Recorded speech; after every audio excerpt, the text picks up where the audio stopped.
watching United Rock Nations, and we are here today with James from the HAVANA. Hi, how are you? Very well, thank you. How are you? Fine. Good. Quite freezing today, but... It's the same as in London though. Yeah. I don't know. We have kind of snow or icy rain, which is quite special. So we're here today to talk about your last album, new album that came out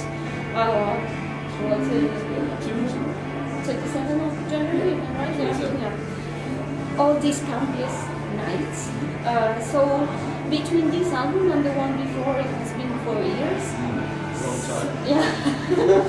So how did it came that to 4 years only to work on a new album? Because we went through a lot of dark periods, like we became very badly in debt financially, and we kind of decided that we weren't going to continue as a band. And then we ended up getting back together and writing some songs. But I think the reason it took so long is because we weren't even sure if we were going to continue making music as a band. So we didn't even know if they were going to be the next record. Okay, so we just in the right way. So these new albums, it's a kind of would say different. It's maybe the evolution of the band, the natural evolution of the band. It's more of would say less heavy maybe and more alternative than the ones before. So was this something you were looking for, or it just came this way? Yeah, I think it just came naturally. I think it was probably due to the fact that we had 4 years between the last record and this one. Like, we all changed as people, and I guess the music we listened to and the music that we wanted to create changed as well. So I think it was just a really natural progression, really. So talking about the music you listen, so do you have some main bands that influence you, or maybe some new bands or old bands? Old, sure, but I mean, we all listen to very different music. Like Max, our keyboard player, he loves like pop music and he loves hip hop. I like miserable 80s music like the Smiths and the Cure, and that's my kind of stuff. Tom, our drummer, he loves like the Killers, Kings of Leon. I don't know who else. So we all listen to very different stuff. I don't know, like I couldn't really tell you who the main influences be. Like, we love, as a band, we love Smashing Pumpkins, we love Nirvana, we love Kings of Leon. But then I listen to a lot of country music as well, and a lot of folk music. So I don't know, it's too diverse to say. Because some of the things that for me there was quite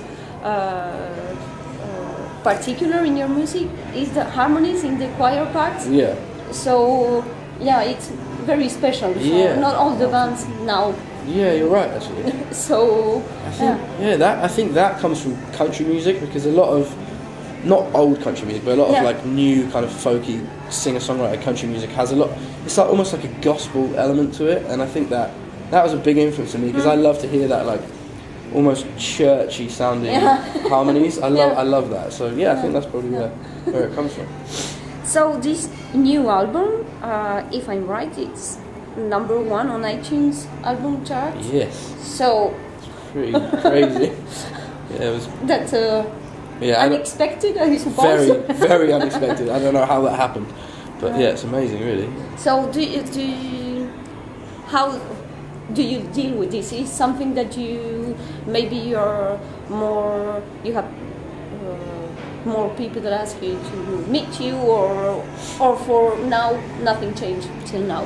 No, to be honest, nothing really changed. It's just, I mean, we don't really. I mean, obviously it's amazing to get that, but that's not why we make music. We just like to make music. But it's great to be recognised. But no, I mean, I think a lot of people in the UK music scene were very surprised, because we also got a #5 on the overall England. I saw this. Which for a rock band like us is really strange. So I think a lot of people were surprised, and I got a couple of messages from people that I'd never expect, like, congratulations, well done. Like, But yeah, I mean, nothing really changed that much. We just went out and got drunk and celebrated. So, talking about the album in itself, can you talk a bit more about the way you work in the? Do you work all together? Each of you came with different ideas, and then you just mix everything up. No, we have a song. I wish we work differently. Like a lot of my friends' bands, they get in a room and they all play together. Yeah. But we work. I will always write a song just on my own. Yeah. I'll record maybe a voice memo on my phone or something, and then I'll record the whole song just acoustically, and I'll send it to everybody, and then they'll sort of like write their own parts. But mainly it just comes from me. And then we'll get in a rehearsal room and rehearse it all together. But the actual song comes from me. I think if all 5 of us were to sit in a room and like shout ideas, it would become a bit chaotic. Yeah. So I find it much easier to just I'll do it myself. Yeah. And then you talk with the others. Yeah, much easier. No. Exactly. So to talk about some of the songs of the album, Like a Ghost, it has a very catchy rhythm, so it's like kind of sticky. Yeah. So what about this one? That one started out as, that was me and Max, our keyboard player. We were bored, and we weren't even necessarily writing music for HAVANA, we were just writing like pop stuff. So originally it was really, really poppy. It was like, it had like fake drums. It was just like a really catchy pop song.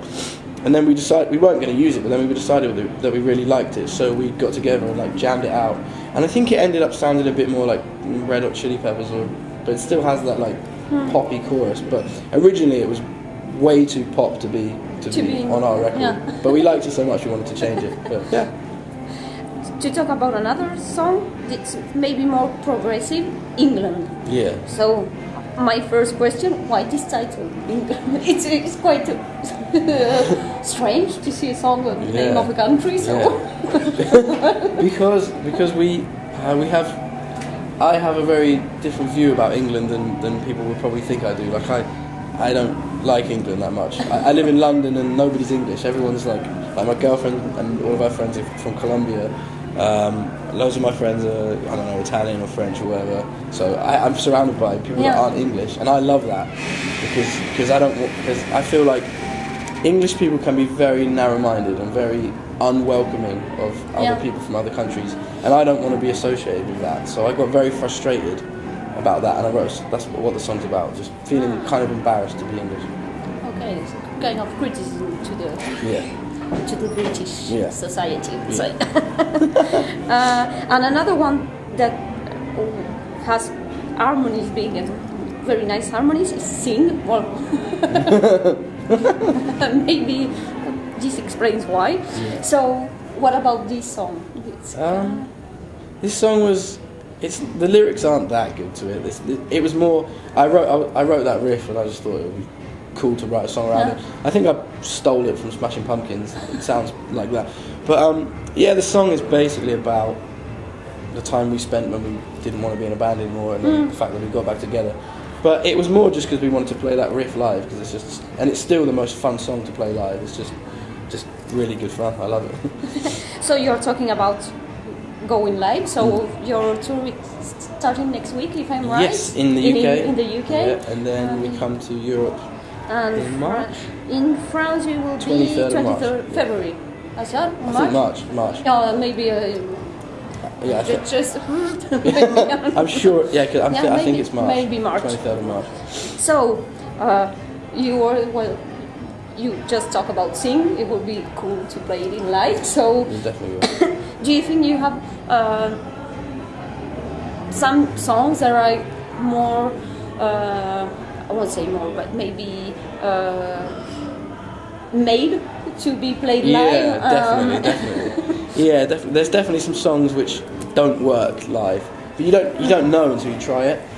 But like, there's a song on the record called "Pretty Low." That doesn't work live because it's really obviously we can play it, but it's not that fun because it's quite like intricate guitars and it's hard to sing and play at the same time. But then Sing is just so like swaggy, and it's just really. Yeah, some songs are just meant to be played live, and they just are so much fun to play. But I prefer those ones. So what can we expect for this? Because you haven't been in tour for 2 years, if I'm right. Yeah. So I think it's the same reason. Yeah, absolutely.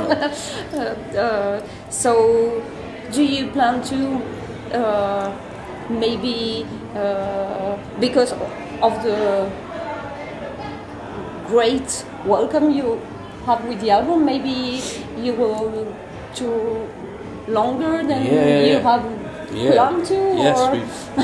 we plan to tour as much as we can and to reach as many countries as we can, because previously we've just stuck to England really and gone to. We've obviously been here before, but not that much.